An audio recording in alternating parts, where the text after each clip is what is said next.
you play at 3 o'clock on Saturday, Barnet play at tea time, and Chesterfield play on Sunday. Can you put the squeeze on the bottom two by getting a positive result? Yeah, of course. Be ideal, wouldn't it? Be ideal to put some points on the board and put a little bit of pressure on them. But it's important we don't worry too much about that. It's important what we do, which is 3 o'clock tomorrow. A really tough game against Mansfield. How good are they? How consistent are they? I think you just look at the squad. I think I looked at their reserve team that played on Wednesday, and it was probably a team that would compete to get in the playoffs in League Two itself. So they've got a very, very strong squad. I spoke to the manager after he left Swindon, and he was blown away with the quality that he had at his disposal, and he was buzzing that he got that job, a great job, and I'm sure he'll go on to do a really good job there. But it's going to be a tough ask for us because of the quality they've got. But we've got some threats ourselves. Tactically, has he changed much, given that Steve Evans has only gone within the last month? No, I don't think Dave's that daft that he's, if it's not broke, don't fix it. They're having a good run, and like I say, I'm sure it's just a question of maintaining their form and their nerve to try and get towards automatic or a playoff place. So from your perspective, what has to change between Crewe and Saturday to get that result? We can't give silly goals away. Can't make crazy individual errors that it makes no difference what you coach, what the formation is. If you give individual errors away like that, you're going to concede goals. Now, yes, we have to probably be a little bit more on the front foot and get up the pitch a little bit, and that's what we're going to try and do. Is it tempting tactically to try and keep things as stable as possible, or are you constantly trying to tinker with it because you want those points quickly? We didn't want to tinker with anything, but we lost Alex Bray, we lost Christian Deutsch, and we lost Dan Wishart, which stops us playing 4-4-2.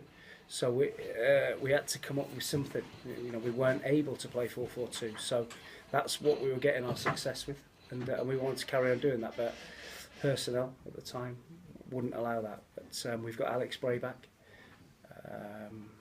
We've got Dan Wishart available, so it gives us an opportunity to change things up if we need to.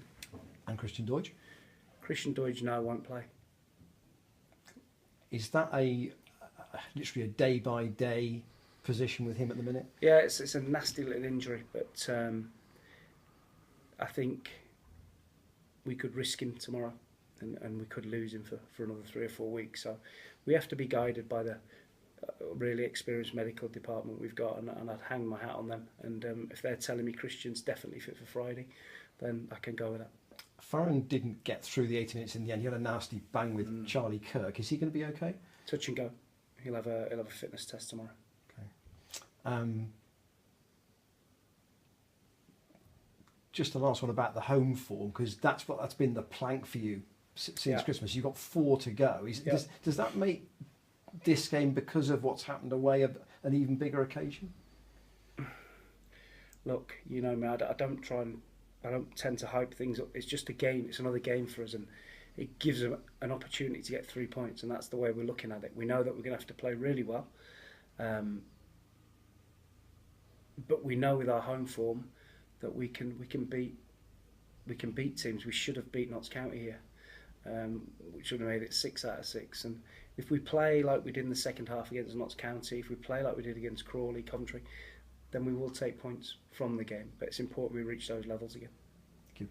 Mark, after Tuesday, there's a lot of flack flying around, as you rightly said in your post-match there would be. But have you and the team sort of moved on from Tuesday night? I have, yeah. I don't read that stuff, so it's part and parcel of it. And when you don't play well and when you make mistakes, then you take the flak and you accept it. But it's important that we focus on tomorrow.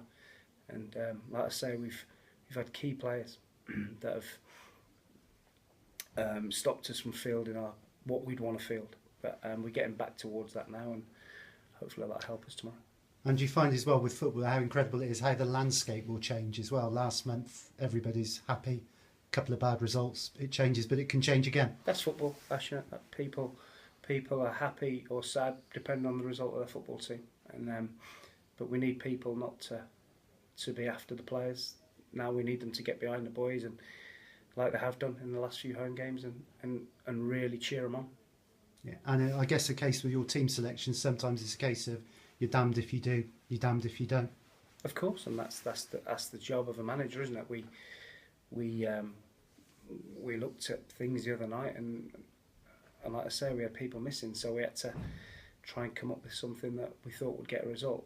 But listen, at the end of the day, if you make mistakes and concede the goals that we conceded, it doesn't matter what team you pick or what formation you pick, you're going to get beat. Yeah.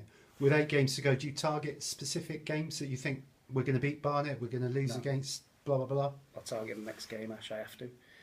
You know, that's the only thing that's important for me is Mansfield, 3 o'clock on Saturday, and let's see what happens and see what we get out of that. Okay, cheers. Thank you.